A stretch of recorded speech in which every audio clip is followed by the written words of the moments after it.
연구실 홈페이지에 튜토리얼스에 들어가시면 제가 링크는 보내드렸습니다. 쭉 가서 여기에 있는, 그래서 뭐 클릭해 보시면 이제는 익숙하시죠? 주피터 노트북 형태로 있고 하나는 PDF 형태로 있으면 동일한 내용이고, 주피터 노트북에는 내용 플러스 관련된 실습할 수 있는 코드가 있는 게 유일하게 다른 차이점입니다. 그래서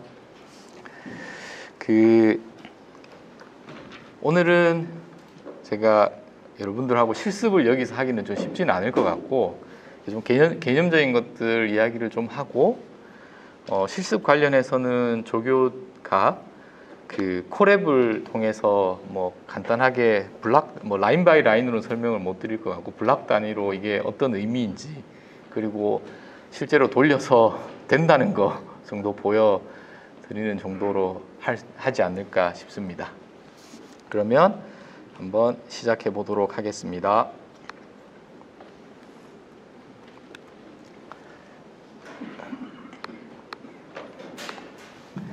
그 제목이 Physics Informed Neural Net 해서 뭐 한국말로는 물리, 아직 정리는 안 된 것 같아요.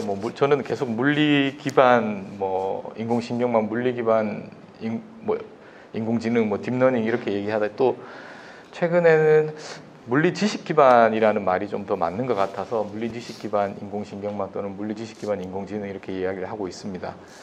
그래서 좀 우리 히스토리를 좀 보면 저희 처음 특히 기계 쪽에서는 디터미니스틱하게 연역적인 물리 모델이었죠. 이렇게 접근을 하다가 이제 그 전에도 계속 인공신경망은 있었지만 머신러닝, 딥러닝 나오면서 데이터 기반에 관한 것들이 저희가 좀 관심이 많아서 알파고 나오고 그러면서 데이터 기반으로 하는 것들 이야기를 많이 했었던 것 같습니다. 그래서 제가 보기에는 2016년, 2017년 이럴 때 좀 저희 입장에서 좀 괄목한 건 AN에서 CNN으로 좀 넘어간 거. 그래서 CNN이 그 아주 구조가 간단하면서도 스팔스하고 로컬라이즈 되어 있고 이미지로 보면 시프트 인베리언트 이런 고유한 특성들 때문에 성능이 확실히 확 좋아졌죠. 그래서 그게 이미지 형태의 인풋이면 제일 좋고, 우리가 다루는 입력 데이터 또는 신호들이 사실 시계열 데이터도 마찬가지입니다. 그것도 이미지인데 높이가 이런 걸로 보면 되니까 1D CNN 이런 것도 그렇게 해서 많이 저희가 활용해서 연구를 했었던 것 같습니다. 그래서 이제 근데 그것도 여전히 이제 데이터 기반인 거죠. 데이터만 계속 쳐다봤었고, 이제 좀 시간이 좀 지나서 보니까 데이터 기반에 또 장점이 분명히 있는 것 같습니다. 그렇지만 장점이라고 하면 진입 장벽이 낮다? 왜냐하면 거기에 있는 복잡한 물리를 몰라도 되니까.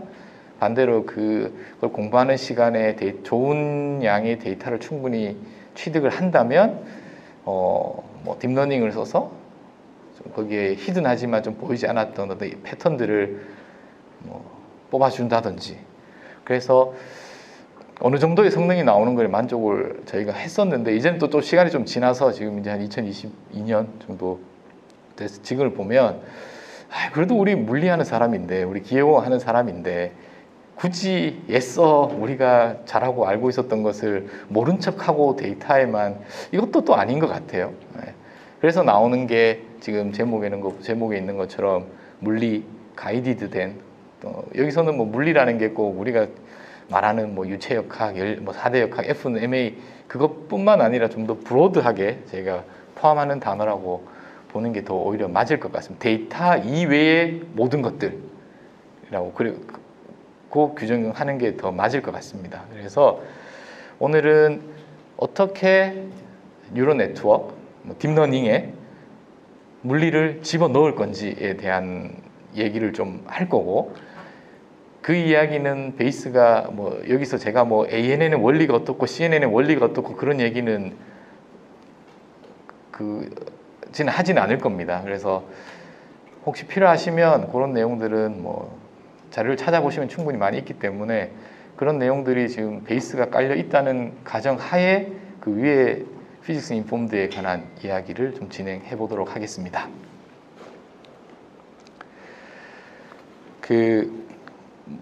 일단 딥러닝, 바로 점핑해서 바로 그냥 딥러닝으로 넘어가겠습니다. 그래서 데이터 드리븐의 장점, 저희가 데이터 드리븐의 장점이 뭘까를 좀 고민을 했었는데, 제가 보기에는 이제 데이터가 충분하다면이라는 항상 조건이 붙어야 돼요. 데이터가 충분하다면, 예측 성능이 도메인 날리지 없이도 어느 정도 어치브 된다. 근데 이게 중요한 겁니다. 이 조건이 붙어 있어요. 저는 제가 좀 좋아하는, 제가 보통 어떤 이야기를 하냐면, 충분히 데이터가 있으면 도메인 날리지 없이도 적당한 모델을 활용해서 적당한 성능을 내는 데는 충분하다. 보통 이렇게 이야기를 많이 합니다. 근데 적당한 데서 만족하지 않고 성능을 더 높이려면 사실은 어려운 이야기예요. 제가 해보니까. 순수하게 데이터만으로 했을 때 한계는 명확한 것 같습니다. 그래서 그냥 도식적으로 그냥 슈퍼바이즈 러닝이라고 하면 X라는 인풋이 있고 Y라는 아웃풋이 슈퍼바이즈 러닝이면 이렇게 주어져 있어야 되고, 그 인풋과 아웃풋 간에 코절러티가 아닌 관계성을 찾는데 우리가 저런 뉴럴 네트워크의 구조를 쓰겠죠. 근데 많이 들어보셨을 겁니다. 아마 블랙박스. 잘 되는데 왜 잘 되는지 아무도 몰라요. 저도 모르고 개발자도 모르고 딥러닝도 몰라요. 성능은 좋은데, 예측 성능은 99%, 98% 이렇게 나오는데, 근데 이게 좀 고민스러운 게 왜 잘 되는지도 잘 모르겠고, 만약에 뭔가 한 번에 오류가 있다면 디버깅을 하는데 이게 안 되죠. 그래서 우리는 이게 생각보다 매직이 아니구나 라는 걸 좀 많이 느끼고 있습니다, 요즘. 그래서 이런 것들을, 그러니까 이 블랙박스라는 거의 드로백, 단점에 대해서 여러 가지 이야기를 할 수 있겠지만, 딱 두 가지 키워드를 들어서 설명을 드리면, 많이 들어보셨을 겁니다. 아마 interpretability, 해석 가능이 그러니까 안 보인다는 거고, 두 번째는 generalizable 하지 않다. 이 얘기는 이제는 데이터 드리븐이 복잡한 문제라도 데이터가 충분히 있으면 트레이닝 데이터 셋의 어떻게 표현할까요? 쉽게 그냥 내삽은 이제는 어느 정도 받아들여지는 분위기인 것 같아요. 우리가 좋은 성공 사례들을 많이 보았기 때문에. 근데 우리가 내삽만 하는 건 아니잖아요. 외삽도 해야 되잖아요. 쭉 어떤 제품의 사이클을 보다가 이제 딱 거기까지 데이터를 취득한 다음에 앞으로 어떻게 될지에 대한 잔존 수명도 예측해야 되고 미래도 봐야 되는데, 그거는 데이터 관점에서 보면 타임이라는 축으로 봤을 때 익스트라폴레이션을 해야 되는 거니까, 그랬을 때도 여전히 좋은 성능을 우리는 기대하고 필요한데, 데이터 관점에서 봤을 때는 상당히 챌린징한 거죠. 그러니까 크로스 도메인도 그렇고 외삽도 그렇고, 우리가 원하는 거는 내심 제너럴한 모델이 나왔으면 좋겠는데, 데이터 드리븐은 명확하게 한계가 있고 위험합니다. 우리가 지금까지는 제가 볼 때는 모르고 그냥 막 썼던 것 같아요. 모르고 막 썼던 것 같은데, 이제는 좀 와치를 해야 되는 단계가 왔다라고 봅니다. 그러면 이거를 극복할 수 있는 방법이 무엇인가 라고 했을 때, 제가 볼 때는 크게는 두 가지 줄기가 있을 것 같아요. 뭐냐 하면, 첫 번째는 데이터적으로 인공지능의 아주 수준이 높아서 데이터적으로 극복할 수 있는, 극복이라기보다 개선할 수 있는 방법들이 있겠죠. 또 많이 있을 겁니다. 어떻게 얘기해, 데이터적으로 오그멘테이션을 한다든지, 뭘 할까요? 세마이, 슈퍼바이즈 러닝을 하고, 윅 슈퍼바이즈 러닝을 하고, 셀프 슈퍼바이즈 러닝을 하고, 이런 알고리즘적인 또는 데이터적인 접근 방법이 있을 것 같고, 근데 저는 개인적으로 그걸 그렇게 좋아하지는 않습니다. 잘하지도 못하고. 두 번째 접근 방법이 제가 보기에는, 두 번째 우리가 좀 페이버릿하게 생각하는 것이 피직스. 데이터에다가 피직스를 컴바인해서 우리가 원하는 모델을 빌드업을 하자. 되겠습니다. 그래서 결국 오늘 계속 이 얘기만 할 거예요. 그리고 데이터를 기반으로 모델을 만드는 것은 여러분들이 익히 알고 있다고 가정하고 피직스를 어떻게 집어넣는지 그 얘기를 할 거고, 그랬을 때 장점이 뭔지 해서 그 얘기만 할 예정입니다. 그래서 뭐 다시 한번 풀었으면 왜 딥러닝 모델이 피직스가 필요하냐, 데이터가 피직스가 필요하냐, 블랙박스이기 때문에 그렇다. 우리가 지금까지 뭐 잘 된다고, 딥러닝이 잘 된다 해서 뭐 예를 들어 이미지를 가지고 많이 보면 뭐 사람 뭐 그럴듯하게 보였는데 물리 문제로 넘어가니까 그럴듯하게 보여서는 안 되죠. 완벽하게 맞아야죠. 뭐 예를 들어 질량 보존의 법칙은 그럴듯하게 보이면 안 되고 무조건 만족해야 되는 겁니다. 어떤 유체의 뭐 무슨 법칙은 그럴듯하게 보이면 안 되고 무조건 맞아야 되는 거예요. 그래서 피지컬리 컨시스턴트하지 않다. 물리적 정합성이 떨어진다. 근데 근사적으로 보면 물리 법칙이 맞는 것처럼 보여요. 왜냐하면 우리가 피지컬한 시스템에서 나온 데이터를 보여줬기 때문에 그러겠죠. 그렇게 보시면 되겠습니다. 근데 이제 우리가 거기 더 가고 싶은 거죠. 우리가 확실하게 알고 있는 물리 법칙은 데이터와 상관없이 맞아라 라고 강제를 하고 싶은 거죠. 그걸 배우지 말고 보게 됐습니다. 그래서 뭐 같은 얘기인데 뭐 트레이닝 데이터셋, 테스트 데이터셋이 있어서 뭐 내삽, 외삽 그런 얘기입니다. 그래서 데이터 포인트가 out of sample distribution이 되었을 때는 맞을 수가 없다. 이건 태생적인 한계예요. 제가 보기에. 뭐 요거 뭐 넘어가도 되겠습니다. 그래서 뭐 또 이야기를 하는데 그 데이터 사이언스의 풀리 우리가 그거에 얻으면 그 장점을 살리기 위해서는 뭐 다양한 사이언티픽한 티어리들이 있을 텐데 그러한 것들을 사실 여기 제가 제일 정확한 의미로는 피직스라는 단어보다는 프라이어 날리지가 맞아요. 제가 볼 때 정확하게는 이건 데이터와 상관없는 거예요. 프라이어 날리지를 축적된 프라이어 날리지를 어떻게 인베딩 시키느냐겠죠. 근데 우리는 뭐 물리를 하고 기계를 하니까 그 프라이어 날리지를 그냥 피직스 이렇게 단어를 쓰겠습니다. 그러면 그림으로 설명을 드리면 이런 거예요. 마찬가지로 X가 있고 Y가 있는데 중간에 딥러닝 모델이 있습니다. 그러니까 얘는 슈퍼바이즈 러닝이니까 데이터로 기분이어야 돼요. 우리가 하는 거는 이 중간에 있는 네트워크의 오메가를 찾는 거가 데이터에서 텐서플로어가 하는 거예요. 근데 이렇게 하고 싶다는 거죠. 이렇게 하고 싶다는 겁니다. 얘도 어떤 인풋의 형태로 주어지는 뭐 인풋의 이건 뒤쪽에 가면 좀 오히려 여러분들이 좀 혼동을 줄 수가 있을 것 같은데, 그러니까 알고 있는 물리식인데 주로 뭐 저런 뭐 미분 방정식이나 편미분 방정식의 꼴로 주어지겠죠. 그것도 기분이에요.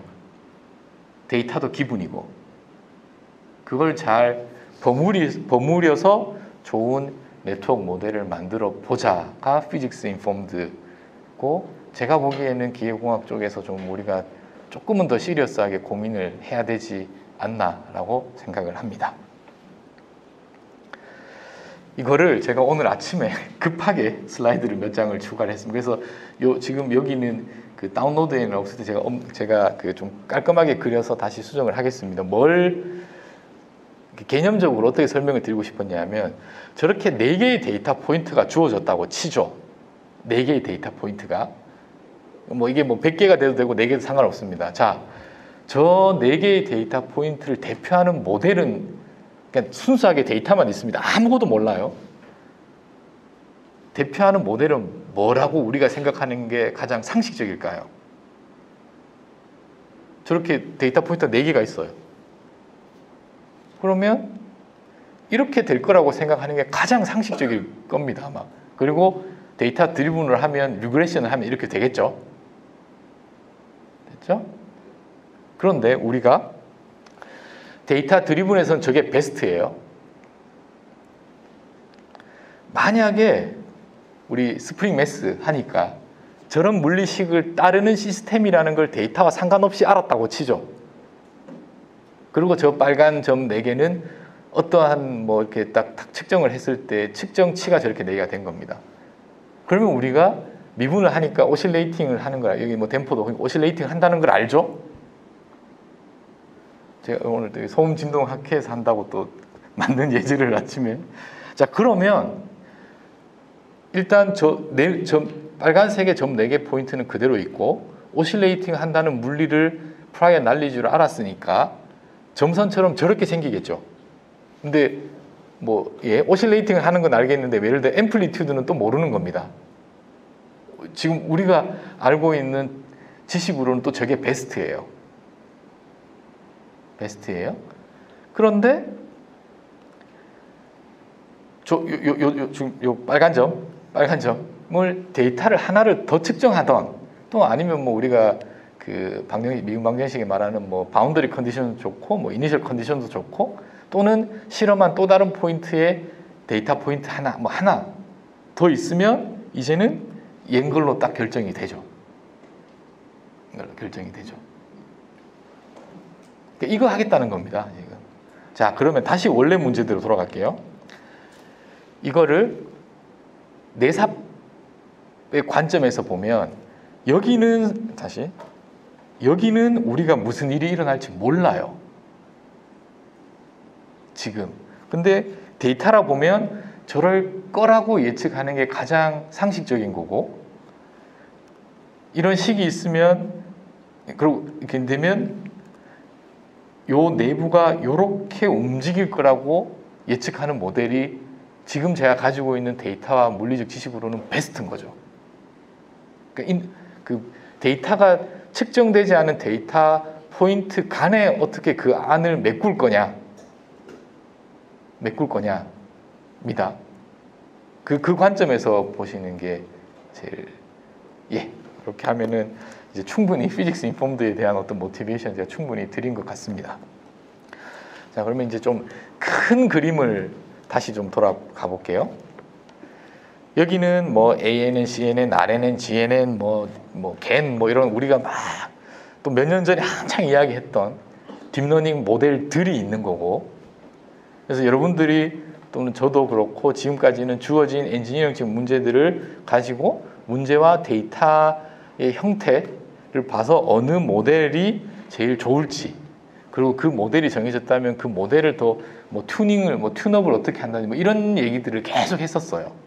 자, 제가 물리라고 얘기했고 프라이어 날리지 또는 사전 지시라고 이야기했던 날리지가 어떠한 형태로 표현되어 있느냐를 좀 곰곰이 생각해 보면 미분 방정식만 있는 건 아닌 것 같아요. F는 MA 이러면 어떤 대수적인 어떤 식이 있을 수도 있는 거고 아니면 어떤 그래프, 날리지 그래프의 형태로도 있을 수 있겠죠.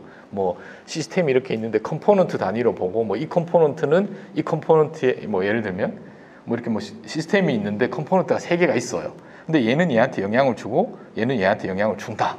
이런 것도 피지컬한 어떤 우리가 원리를 가지고 있죠. 그러면 얘를 결정하는 데를 얘를 봐야 되지만 얘의 값을 봐야 되지만 얘를 결정할 때는 얘를 봐야겠죠. 이건 데이터에서 나오진 않습니다. 우리가 가지고 있는 프라이어 날리지에서 오는 거지. 또는 CA 쪽 이야기를 많이 하면 우리가 CA 해석을 하잖아요. 그 CA 해석에서 나온 그것도 날리지라고 볼 수 있죠. 또는 또 다른 형태의 데이터로 봐도 상관은 없을 것 같습니다. 뿐만 아니라 특히 공장에서 현장 경험이라든지 암묵지라든지 휴먼이 느끼는 그 노하우들도 다 데이터 이외의 썸띵인 거라고 저는 생각을 하고 있습니다. 자, 그래서 이런 느낌. 근데 그러면 제일 중요한 건 뭐냐면 어떻게 이러한 날리지를 딥러닝 모델에 인테그레이트 시킬 거냐. 우리가 이제 그게 제일 관심이 있는 거고 여러분들 다 하고 있으세요. 지금 어떠한 의미로 피처 익스트랙션 하잖아요. 데이터를 그대로 쓰는 경우도 있지만 피처를 뽑습니다. 그 피처를 뽑는다는 그 순간 여러분들이 가지고 있는 그 엔지니어링적인 감각이라고 해야 될까요? 그거 쓴 거예요. 그래서 딥러닝 입장에서 봤을 때는 정제된 또는 어떤 트윅된 아니면 또 컴프레스된 고급 데이터 또는 고급 정보만을 보여준 거기 때문에 딥러닝 입장에서는 배우기가 훨씬 더 수월할 거라는 믿음이 있는 거죠. 자, 제가 볼 때는 가장 이펙티브합니다. 그런데 여러분들 잘 하고 계시니까 요 얘기는 뭐 여기서는 따로 하지 않을 것 같고, 두 번째, 뭐 디자인을 한다.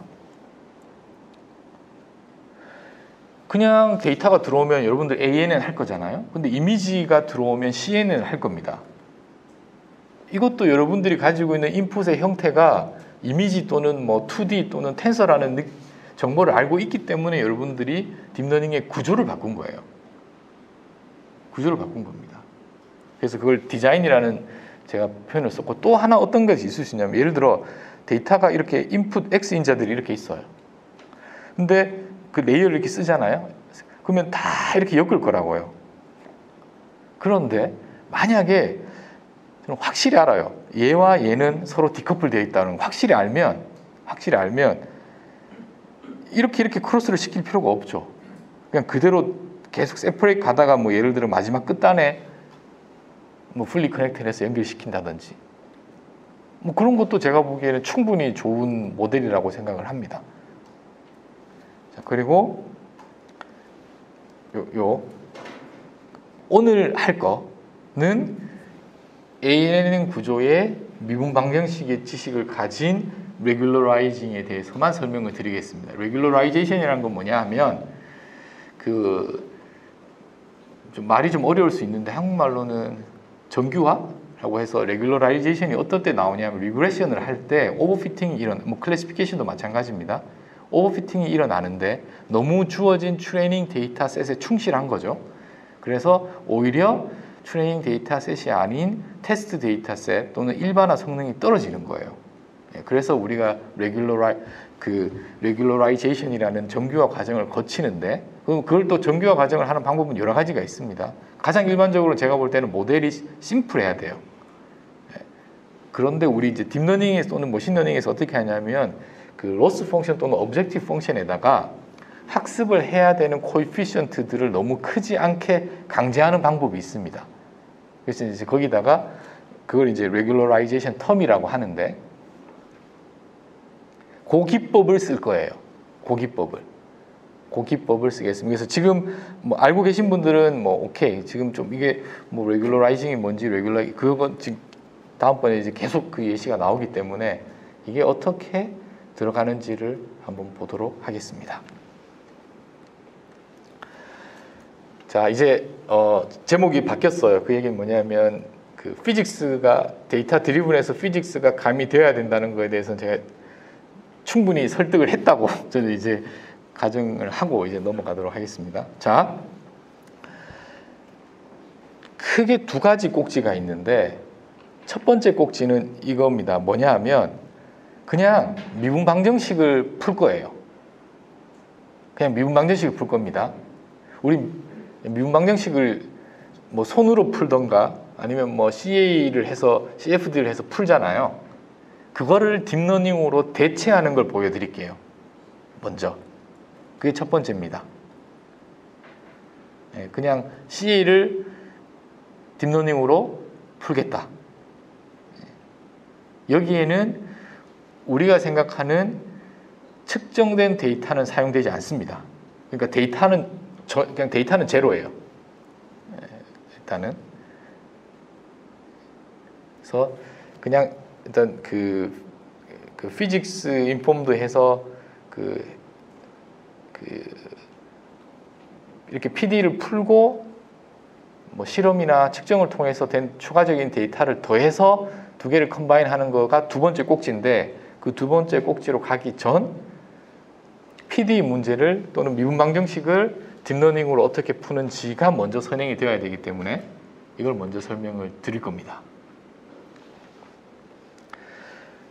여기에 대해서 좀 히스토리한 좀 백그라운드가 좀 설명이 돼야 되는데, 뭐 이건 뭐 어떻게 보면 좀 지겨운 얘기니까 그냥 저렇구나라고, 그 네트워크를 우리가 어떻게 볼 거냐면 유니버셜 펑션 어프락시메이터로 볼 거예요. 뭐도 어떤 함수도 근사할 수 있다라는 거가 뭐 이때 나왔답니다.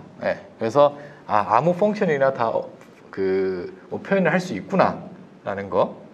그럼 이 아이디어를 가지고 뭐 두 번째 디퍼런셜 이퀘이션, 뭐 우리 이런 기계과니까 뭐 이런 거 많이 봤잖아요. 뭐 뭐 OD인데도 선형도 있고 비선형도 있고 PD도 있고 뭐 PD, OD 풀려면은 이거로는 하나의 유니크한 솔루션 찾을 수 없고 그러려면 뭐 이니셜 또 바운더리 컨디션 있어요. 뭐 이런 얘기는 저희 대학교 1학년, 2학년 때 충분히 그리고 4대 역학하면서 많이 배웠을 겁니다 아마. 그래서 뭐 이거에 제가 보기에 물리적인 의미는 예를 들어 t라는 게 있는데 x와 y라는 어떤 공간상의 좌표의 t의 관계를 표현한 거죠. 그 관계는 알고 있습니다. 관계는 알고 있는 뭐 이것도 마찬가지인 거고.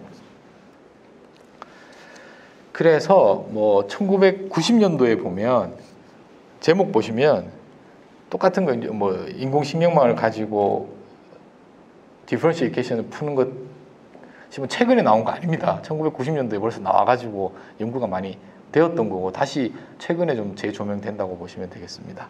뭐 98년도에도 뭐 이런 또 비슷한 연구들도 나오고 있고 그러다가 2019년도에 저는 아직 이 교수님의 이름을 발음을 잘 못하겠는데 그냥 브라운 대학의 유명하신 교수님이라고 브라운 대학에서 이 교수님이 리딩을 해서 지금 뭐 다 교수가 됐어요. 다 교수가 돼가지고 이 논문이 상당히 어떻게 보면 새롭게 이쪽 필드를 다시 사람들에게 관심을 갖게 하는데 큰 기여를 했습니다. 그래서 한번 여러분들이 이쪽 관심이 있으셔가지고 뭐 검색을 하시거나 하시면 이 논문을 안 볼 수가 없어요. 무조건 검색이 되게 돼 있습니다. 그래서 한 번은 뭐 이렇게 간단하게라도 보시게 될 거예요.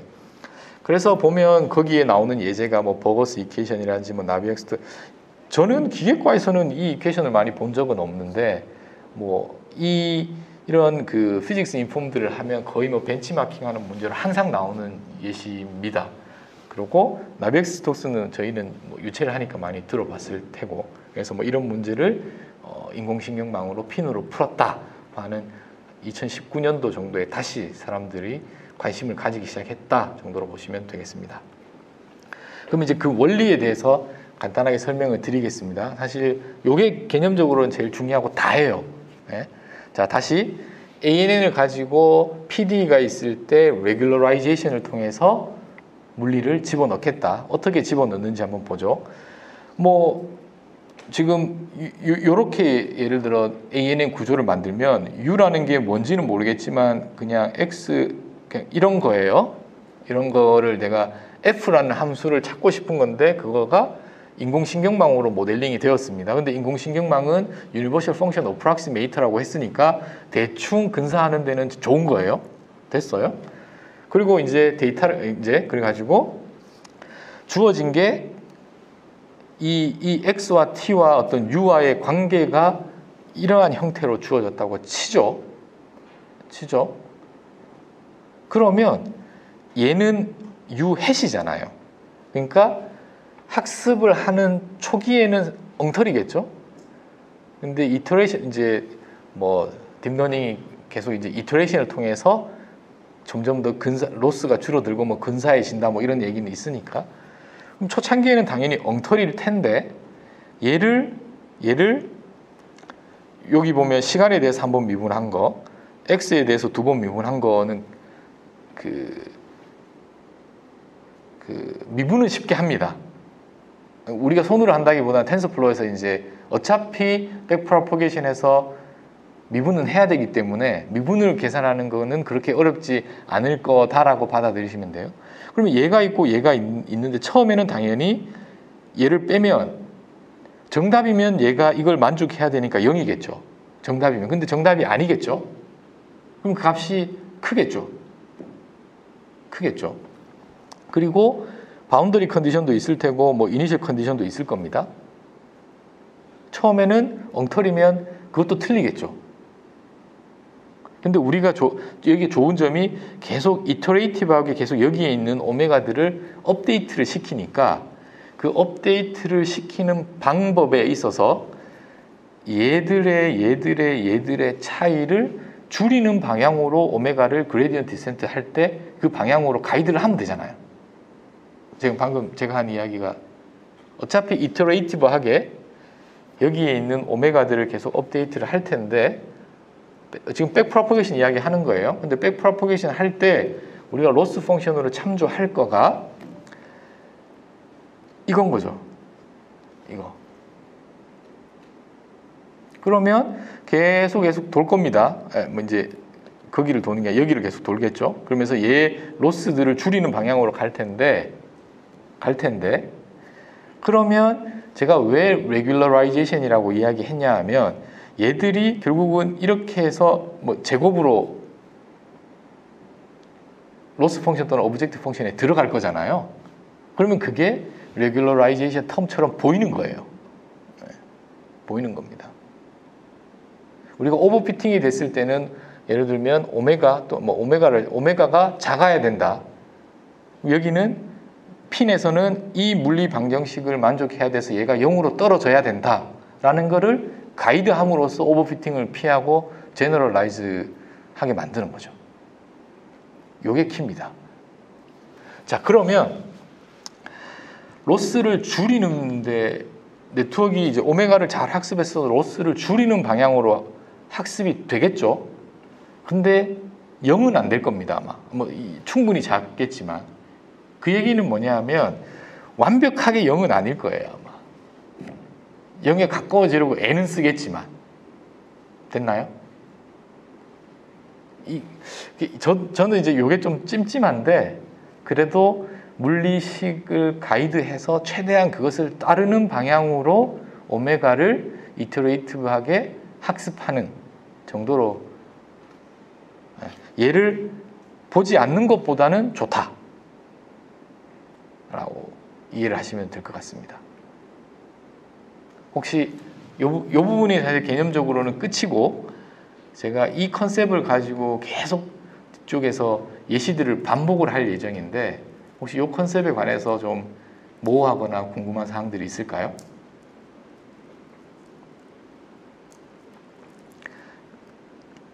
그러면 요거에 대한 같은 얘기인데 좀 다르게 또 설명을 해보면 캐릭터리스틱스가 어떻게 되냐면 그 로스 펑션에 제가 로스 펑션인데 그 멀티플 텀들이 들어가는 거예요. 그 다음 이쪽은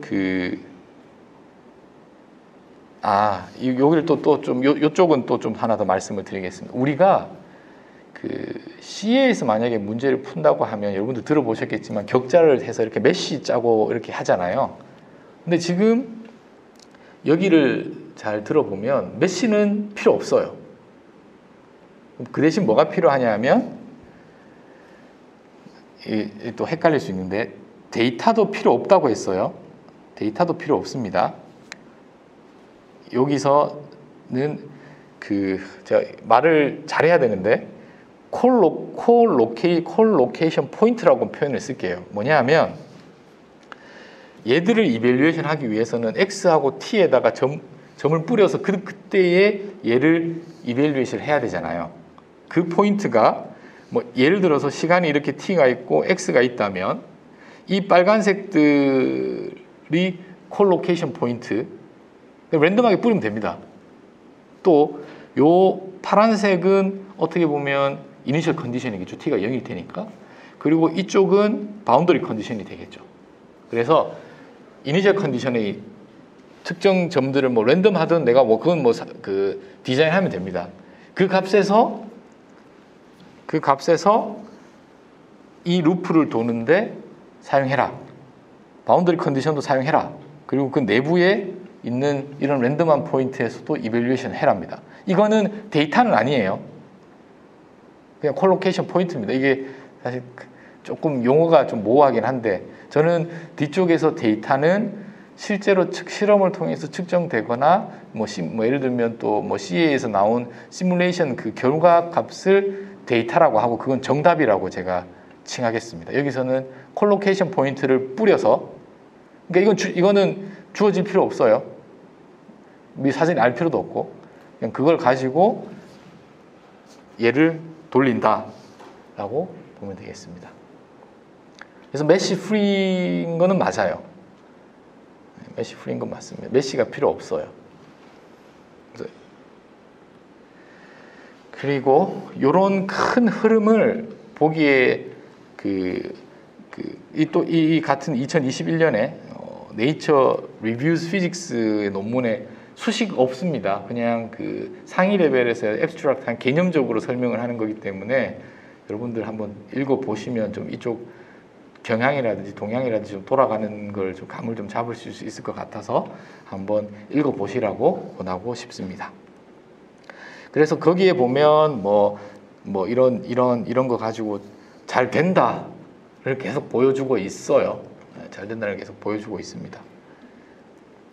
그래서 뭐 유체 특히 해석, 뭐 CFT 해석을 많이 하잖아요. 그래서 뭐 나비엑스 이퀘이션이 있는데 뭐 이렇게 요거는 CFD 한 거고 요거는 뭐 딥러닝으로 핀을 돌렸더니 이렇게 뭐 볼텍스 쉐딩도 일어나는 거를 보여진다. 이거는 그 그룹에서 그냥 그 코드를 공개해둬서 그냥 그거 실행시키면 이렇게 되는 걸 확인할 수 있습니다. 그러면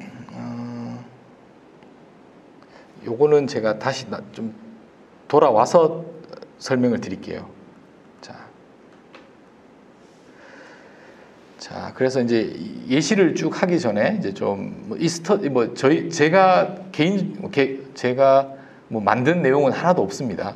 스터디 머티리얼들이 좀 여러 군데 있는데 제가 주로 참고했고 여러분들도 보시면 도움이 될 것 같은 게 여기, 그다음 여기 요 세 가지 정도 보면은 쭉 전체적인 흐름을 파악하는데 전혀 문제가 없을 거예요 아마. 그래서 요거는 뭐냐 하면 그 브라운 대학에서 나왔던 거기서 계속 피직스 인폼드에 대한 것들을 쭉 설명을 한 거고, 여기는 그 학생이 이제 교수가 돼서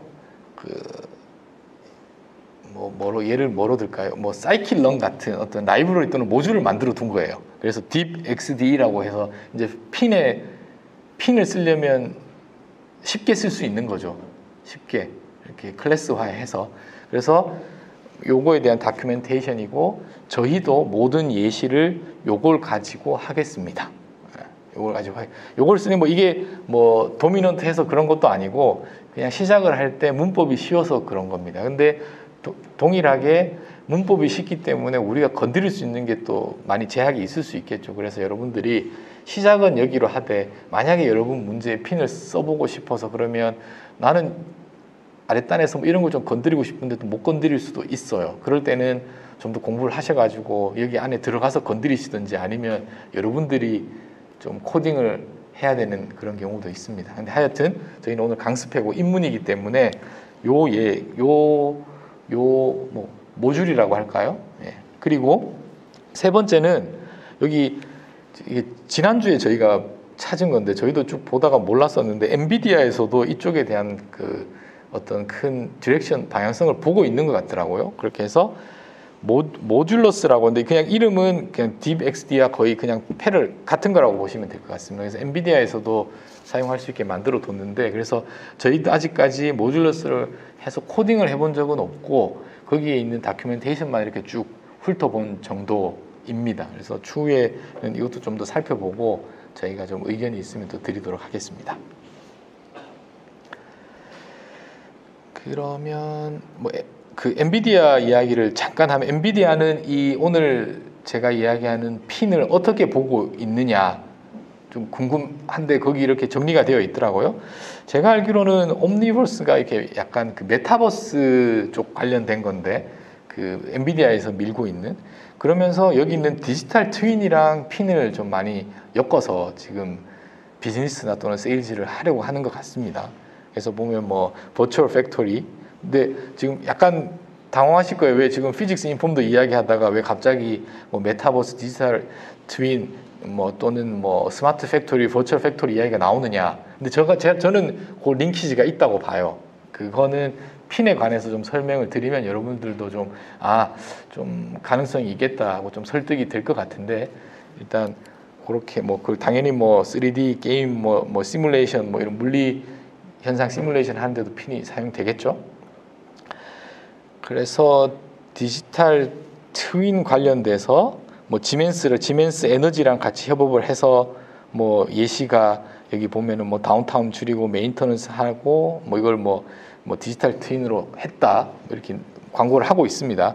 그리고 뭐 여기에 엔비디아에서 자체 개발한 모듈러스라는 라이브러리를 써서 뭐 피직스 머신러닝 프레임워크를 쓴다 뭐 이렇게 나와 있습니다. 그래서 뭐 간단한 동영상도 있는데 여기 넘어가겠습니다. 그래서 그 모듈이 이렇게 쭉 뭐 나름 이렇게 좀 체계적으로 어떤 스트럭처를 가지고 그 계속 이렇게 뭐랄까요, 이렇게 채워가고 있는 중인 것 같습니다. 그래서 뭐 그렇게 보시면 될 것 같고, 뭐 제가 뭐 저도 아직 엔비디아 이쪽 모듈러스라는 걸 써보지 않아가지고 뭐 홍보할 이유는 없을 것 같습니다. 그냥 이런 게 있구나 여러분들 참고하시면 될 것 같고, 거기에 홈페이지 다큐멘테이션에 나오는 예시는 뭐 이런 문제들을 직접 풀고 뭐 이런 그 스프링 매스 3개 있는 거 이런 것도 풀고 이런 게 그 걔들의 모듈을 쓰면 된다 뭐 이런 걸 보여주고 있어요. 그리고 여기는 이런 관이 있을 때 이런 핀에서 어떤 유동이나 유체가 흐를 때 뭐 해서 뭐 열 전달 문제인데 좀 복합적으로 멀티 피직스겠죠. 뭐 그런 것도 걔들 라이브러리로 잘 풀고 있다는 것을 예시로 보여주고 있습니다. 그렇게 해서 뭐 여기서 AI는 핀을 이야기하는 것 같고, 그 넥스트 제너레이션 시뮬레이션을 좀 가능하게 한다고 지난주에 저희가 CA 및 응용 기계학회 부문에서도 이런 유사한 강습회를 했었고, 엔비디아도 지금 좀 저희 뭐 CA 쪽이나 시뮬레이션의 앞으로의 방향성에 대해서 핀으로 좀 드라이브를 하고 있다는 인상은 제가 홈페이지 보면서 계속 받았어요. 그래서 이 정도 모티베이션으로 제가 좀 설명을 드리겠습니다.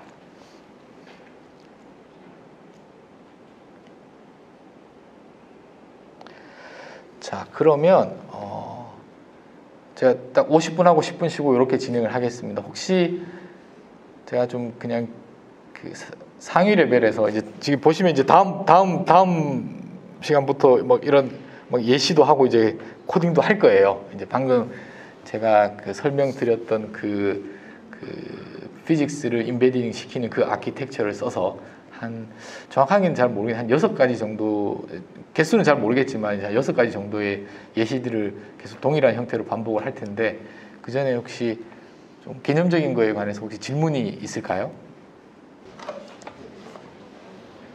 예, 2교시 시작하도록 하겠습니다.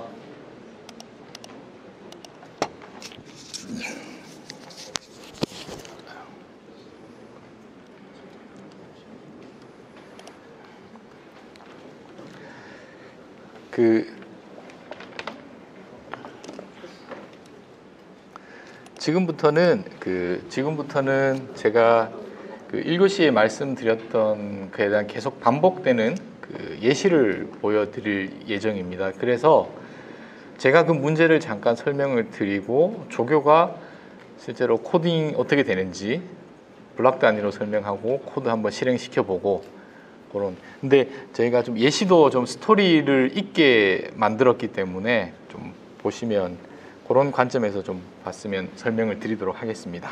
그래서 시작해 보겠습니다.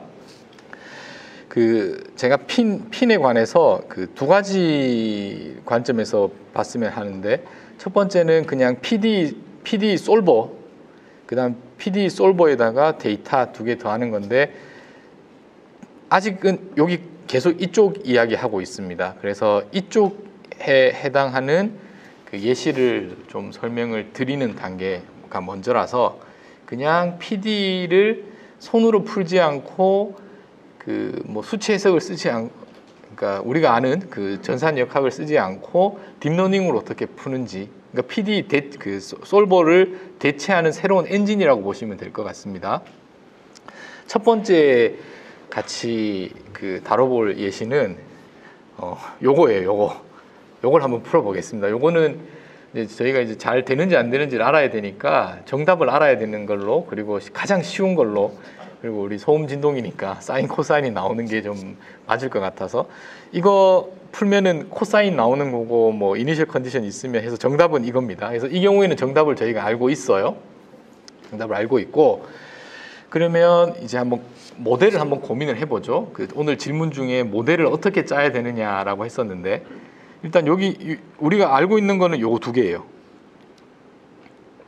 상관관계를 물리로 이런 식이 주어져 있는 거고, 뭐 물리라기보다는 여기서는 다이나믹스가 그 상미분 방정식으로 주어져 있는 거고, 이니셜 컨디션이 있습니다.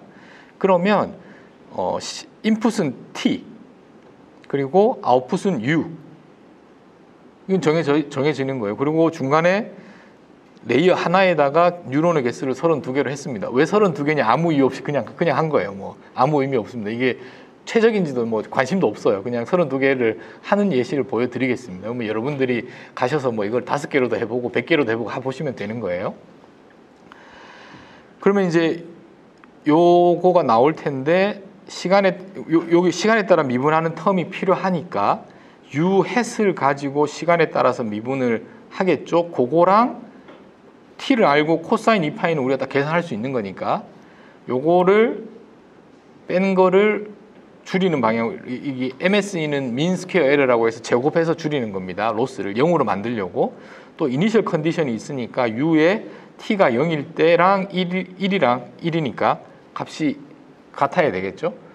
그래서 이 꼴이면 좋겠는데 그건 좀 학습을 할 때 그렇게 하기가 쉽지 않으니까 그 차에 주로 제곱을 해서 MSE 로스를 줄이는 방향으로 학습을 할 겁니다. 그래서 딱 요거 풀어볼 거예요. 그러니까 여기서 여러분들이 보셔야 될 것은 이거를 어떻게 구현하는지 코딩적으로 그 관점에서 좀 눈으로, 그리고 제가 생각하기엔 이거보다 더 쉬운 예제를 만들기는 어려울 것 같아서, 자 그렇게 해서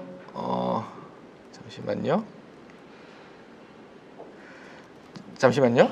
요 문제를 풀 건데 요렇게 풀 겁니다. 요걸 이제 조교가 실습을 할 거고, 두 번째 랩은 뭐냐 하면 똑같은 문제를 여기는 어떻게 보면 파이썬에 있는 걸 그냥 우리말로 하면 그냥 생으로 코딩을 한 거예요. 그렇게 할 거냐, 아니면 deepxd라는 라이브러리가 있다고 했죠.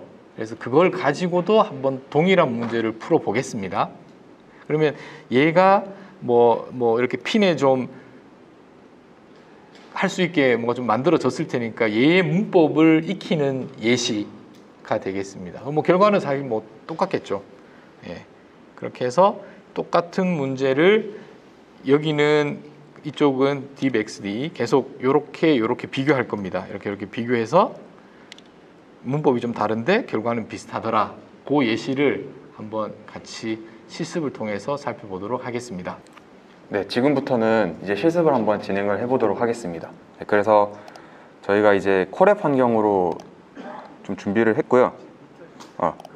네, 콜앱 환경으로 준비를 했고, 저희 그 연구실 홈페이지에 있는 그 IPYMP 파일이랑 동일하니까 같이 돌려보실 분들은 같이 돌리시면서도 하면 재밌게 할 수 있을 것 같습니다.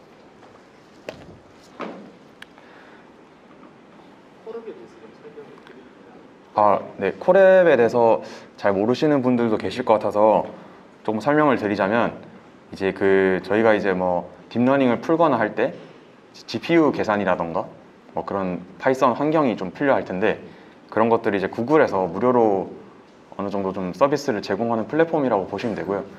다만 무료이기 때문에 뭐 제한 조건이라, 시간이라던가 아니면은 연산량에 대한 제한이 있긴 합니다. 하지만 뭐 간단하게 코드를 조금 테스트 해보고 싶다라고 하셨을 때는 이 콜앱을 사용하시는 게 아마 편리하게 좀 이용을 하실 수 있을 거라고 생각이 듭니다.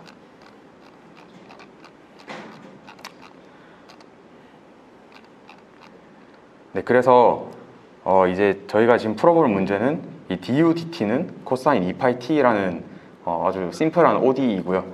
이 이니셜 컨디션과 이 t에 대한 거기 때문에 이제 이니셜 컨디션으로 저희가 정의를 했고, 그거에 대한 이그젝 솔루션은 이제 저희가 손으로 어널리틱하게 풀 수 있기 때문에 이렇게 준비를 했습니다. 그래서 인풋으로 이제 t라는 인자를 하나를 받게 되고, 히든 노드는 32개인 히든 레이어 하나로 이제 쌓게 됩니다. 여러 개를 쌓아도 되긴 하지만 아주 심플한 문제이고, 뭐 그냥 예제로 이제 여러분들한테 보여드리는 거다 보니까 크게 딥 네트워크를 쌓지는 않았습니다. 그리고 이제 아웃풋으로는 저희가 예측하고자 하는 U 햇을 이제 예측을 하게 되고요. 예측을 한 다음에 이 예측 값이 저희가 가지고 있는 거버니 이퀘이션과 이니셜 컨디션을 잘 만족하는지에 대해서 확인하기 위해서 이제 파이토치면 파이토치, 텐서플로우면 텐서플로우 내부에 있는 이 오토그레드라는 함수를 이용해서 이 DU/DT가 계산이 되게 되고, 그거에 대한 이제 거버닝 이퀘이션과 이니셜 컨디션이 계산되는 방식입니다. 그래서 같이 한번 좀 실습을 진행을 해보도록 하겠습니다. GPU로 좀 설정을 하고요.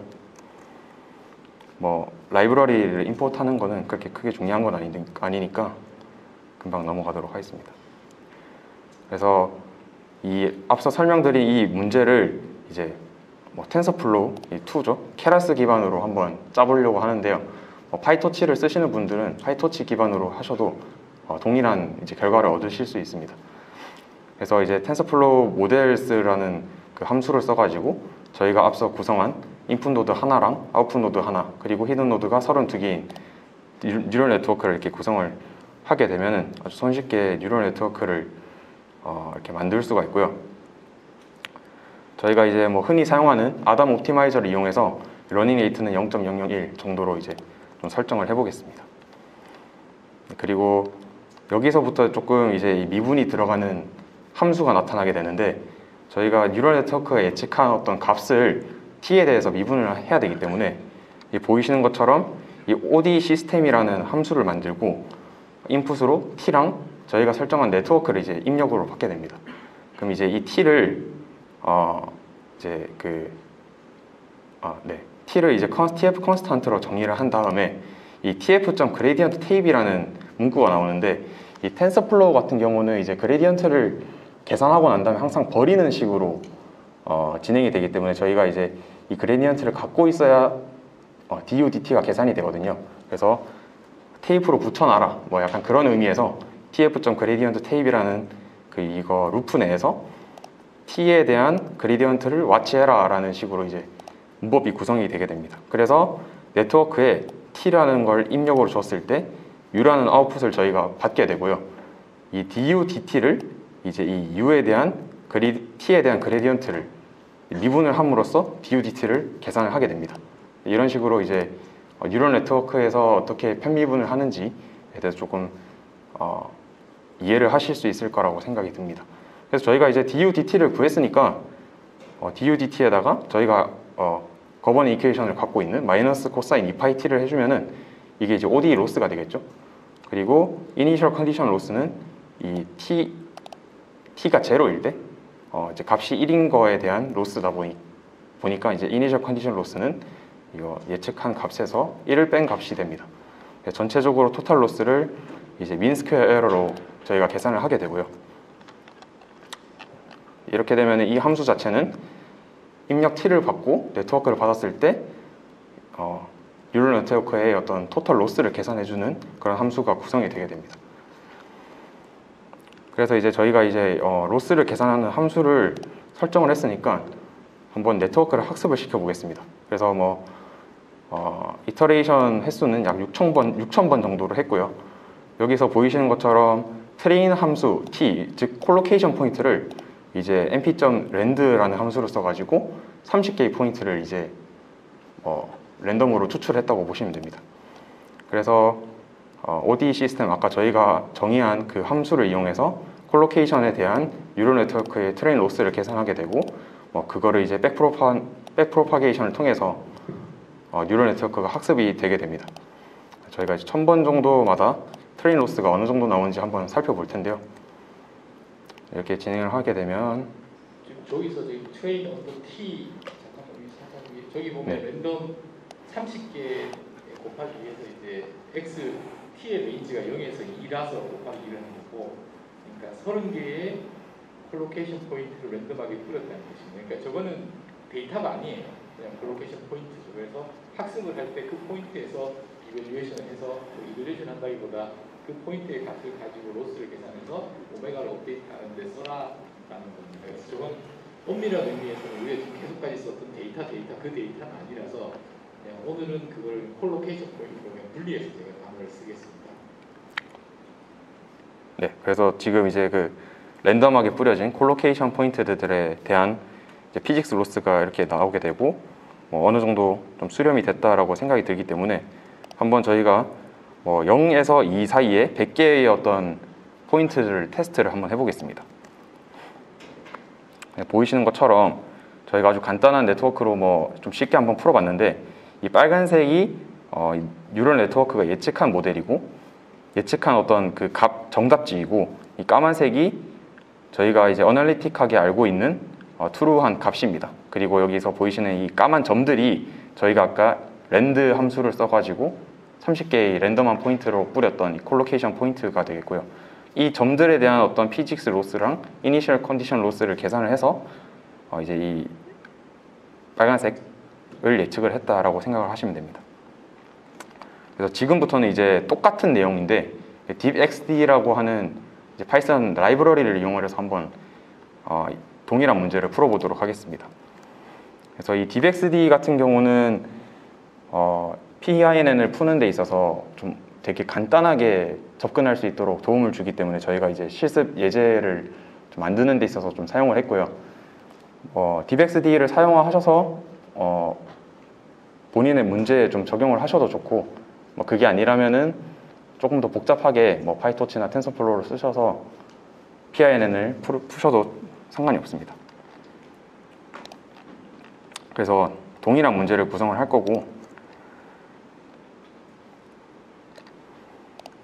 이제 여기서 이 deepxd의 문법이 처음으로 나오게 되는데요. 저희가 아까 u에 대한 t, 그러니까 du dt를 계산하기 위해서 tf.gradient tape이나 이런 것들을 사용을 해서 어떤 그레디언트를 계산을 했다고 한다면은 여기 deepxd에는 이렇게 dd2.grad.jacobian이라고 하면은 입력 변수에 따른 자코비안 그 행렬을 좀 쉽게 계산이 됩니다. 그래서 조금 훨씬 더 코드가 간소해진다는 장점이 있고요.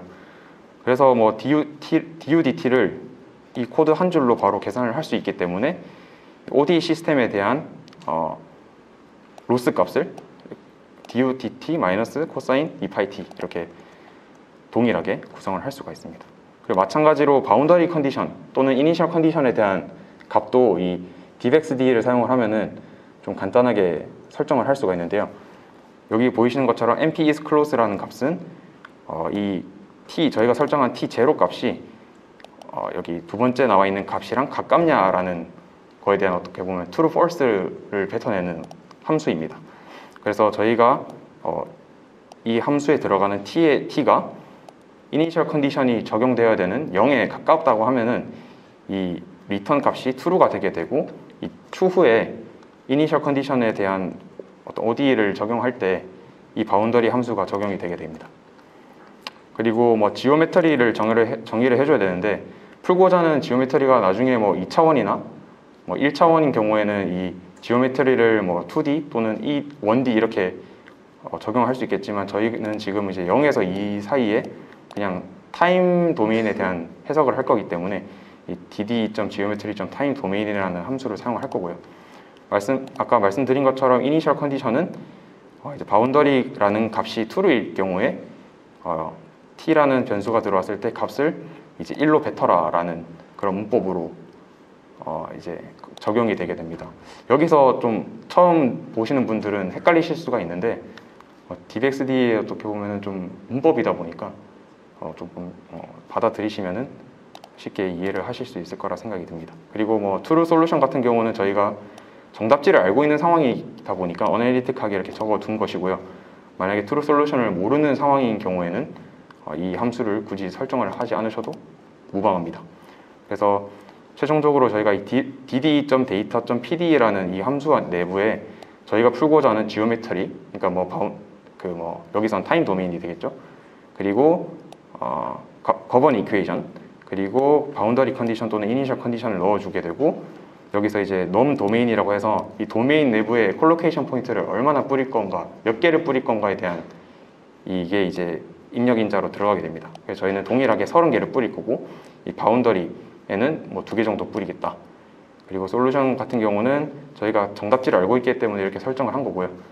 넘 테스트의 경우에는 이제 이 학습을 하는 과정에서 저희가 콜로케이션 포인트로 뿌린 그 점들이 아닌 임의의 100개의 점들을 테스트 콜로케이션 포인트로 이제 뽑아서 어떻게 보면 계속 와칭을 하는 그런 느낌이라고 생각하시면 됩니다. 그래서 이렇게 되면은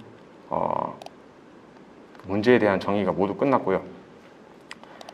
저희가 이제 토치나 케라스로 할 때 이 딥러닝 네트워크를 뭐 짜는 데 있어서 클래스 함수나 뭐 이런 것들을 좀 복잡하게 짜야 되는 경우도 있는데, 이 DivXD에서는 그냥 인풋 노드 하나, 히든 노드는 32개, 아웃풋 노드는 하나, 이런 식으로 아주 간단하게 레이어를 구성을 할 수가 있고, 액티베이션 펑션이나 또는 그 이니셜라이저에 대해서 좀 쉽게 접근을 할 수가 있습니다. 그래서 저희가 fully connected 레이어를 사용할 거기 때문에, 뉴럴 네트워크를 사용할 거기 때문에 dd.maps fnn이라는 함수를 사용하게 되고요. 모델을 이렇게 컴파일을 해주고 바로 6000의 폭에 대해서 학습을 진행을 해보도록 하겠습니다. 그렇게 되면 여기 보이시는 게 이제 트레인 로스라고 해서 두 개가 지금 나오게 되고, 테스트 로스에서 두 개가 나오게 되는데, 이 두 개인 이유에 대해서 말씀을 드리면, 저희가 여기 dd.pd라고 넣어둔 이 함수 내부에 OD 시스템이라고 해서 저희가 거버니 이퀘이션에 대한 로스를 넣었고, 또 이니셜 컨디션에 대한 로스를 넣어줬기 때문에 이 두 개에 대한 로스가 지금 여기 이렇게 나타나게 되는 거고요. 이 각각이 왼쪽에 있는 게 거버니 이퀘이션, 오른쪽에 있는 게 이니셜 컨디션에 대한 로스라고 생각을 하시면 됩니다. 그래서 두 개의 어떤 로스가 적절하게 수렴을 한 걸 확인하실 수가 있고, 그 예측된 결과를 보시면은 다음과 같이 이 까만색 점들에 대해서 학습을 진행을 한 거고요. 이 학습된 뉴럴 네트워크를 이제 이 0과 2 사이에서 좀 촘촘하게 한번 예측을 해봤을 때 이 정답지랑 상당히 유사한 결과를 얻는 것을 확인하실 수 있습니다. 네, 그래서 여기까지 해서 이제 간단한 ODE 시스템을 한번 케라스랑 또 DivXD를 두 개를 모두 사용해서 한번 풀어보았는데요. 궁금하신 점 있으시면은 지금 또 질문을 해주시면 감사하겠습니다.